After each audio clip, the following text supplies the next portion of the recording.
Hello everybody, Masoor here from ZeldaDungeon.net, and you are watching Chapter 10 of the Legend of Zelda Twilight Princess video walkthrough.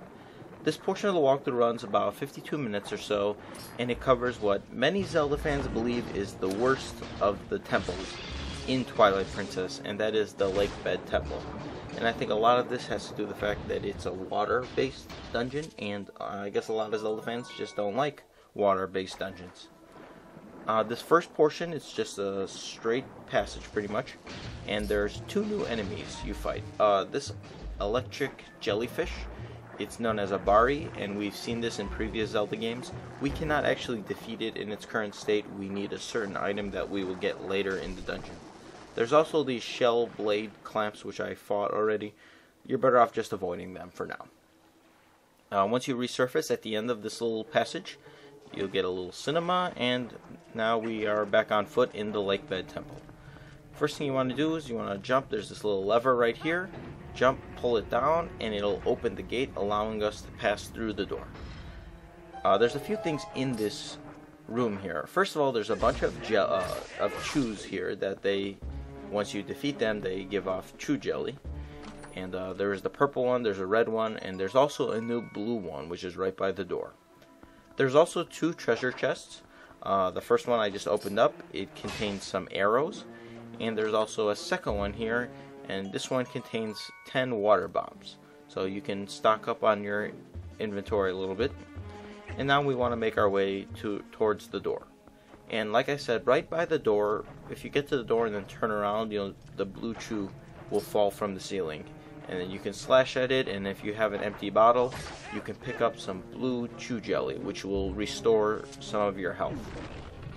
Open the door and go into the next room and walk forward, and there's these new things that are hanging from the ceiling, and their proper name is called Stalactites. They're just these big ice things that hang from the ceiling, and they can fall off, or more importantly, Link can shoot bomb arrows and knock them down. And this could be useful as it creates passages for Link to go on. So pull out your bomb arrows, you gotta attach both of them, and aim at all the stalactites in this room and knock them down. And now when you jump to the ground, you'll notice that they create little platforms, and we use these platforms to climb up. Here's a new enemy that we find in this dungeon, and it's known as a Masoor. This is a classic Zelda enemy that we've seen ever since, I believe, A Link to the Past. It was his first appearance. And it has a large shield over its head, so it makes it so you can't hurt it from the front. However, its backside is its weak spot, and you need to just sidestep it, let it run past you, and then slash at its back. Otherwise, you can just avoid it. Later on in the dungeon, we're going to get a new item that makes it a lot easier to defeat these Masoors. And you climb up to the corner of this room, and there's another treasure chest here. You can open it up to get some more water bombs. Now we want to make our way to the door that is at the north end of this room. Open it up, head through, and we have yet another new enemy in this room. After a short little cinema that shows that you're on a large bridge, and there's some water flowing underneath, and yeah, it's almost like a moat around this one large room which we're going to be entering. Here's the new enemy, and it's known as a Lizalfos, and this is another classic Zelda enemy that makes a reappearance in Twilight Princess, and he's not too hard to defeat. A few slashes, and then finish him off. And then enter into this. This is like one of the large central chambers. You walk forward and it shows a huge cinema. There's a large staircase in the center of the room, and we will be rotating this staircase around. And you can see there's some Tektites jumping around. There was a locked door, and there's a bunch of these handles which you can see straight ahead. For now, our first step is we want to run down the stairs, and we want to make a right turn and make our way. You'll notice, like I said, there's a few blue Tektites here. Just slash away, defeat it, and we want to make our way clockwise around the room. And remember, this is for the Wii version, so if you're using the GameCube version, you got to reverse the directions a little bit. Eventually you'll get to the south end of the room, and then there is a treasure chest here. Open it up and you can get yet a few more arrows. And as you can probably tell, arrows are, at least bomb arrows, are a little prominent in this dungeon. You're going to need some. There's a lever right by the south portion that aims that when you face the center. Jump over to the lever and it'll pull the staircase so that it is facing you, and now you can climb up back to the second floor. But we are now on a higher level on the second floor. Now we want to walk counterclockwise around the room, and we will find our good friend Oka. I always have trouble pronouncing its name. And as before, Oka can be used to basically save your current location in the dungeon and transport outside the dungeon. So if you actually used Oka right now, you would be sent to Lake Hylia.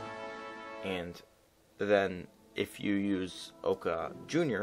while outside, you'll be sent to the entrance of this room. Now that we have Oka, there's a few more things we can do in this large central chamber. And I'm always going to be referring to this large room as like the large central chamber, because that's pretty much what it is, and we are going to be in this room for a good portion of the dungeon. Okay, we want to walk clockwise around the room on the second floor on the east end, and jump and pull yet another lever, and it'll turn the staircase so it's facing down towards the west side of the room. Climb down the stairs, head north a little bit, and there is a treasure chest right here. Open it up and you immediately have the dungeon map. And the dungeon map is a little confusing in this game, in this dungeon, if you were to look at it now, because there's a lot of level changing going up and down, so it's not as straightforward as the previous two dungeons. Anyway, we now want to head west through the passage here, and there's a Masoor. You can just ditch it, there's no need to kill it. And now walk straight ahead, and we have a few more of these Stalactites, I can't pronounce that are hanging. You want to use your bomb arrows to knock them down. And you also notice there's 3 hanging, like, platforms that they're hanging from chains. And those will become relevant later on in the dungeon. For now, don't worry about them. Knock down the Stalactite, the hanging things that are hanging. Then walk down to this lower area as I just did. Climb over a few vines here. Drop down. And you notice that, jump over to this platform, and you'll notice there's like a geyser underground that's pushing up this platform that you just knocked down. So jump across, and then jump over to a treasure chest that contains a small key. And now we want to jump backwards towards the vines. If you fall down, don't worry about it. You can either climb up the vines, or you can jump back on the platform while the geyser is low. And it'll take you back up. Jump over to the platform, jump over back to the vines. And there's a lot going on in this room, but that's all we can do at the current moment. We will be back in this room several times, and it has, I believe, 3 different floors, so I should, I suppose, get used to this room. Now that we have the small key, that's all we can do for now. And we want to make our way back to the central chamber, the big circular, huge room. And once again, you can ditch the Masoor. You could kill it if you'd like, but there's just so many of them, and it becomes a little tedious to keep killing them over and over. Now, back in this room, we want to climb the stairs, so we are on the second floor on the east end. And now we want to walk counterclockwise around the room to get back to the west side of the room, but on the second floor. And this door here is locked. And since we just got a small key, we can use the small key on this room, open it up, and now we are back. There's another bridge, which is just above the previous bridge we were just at.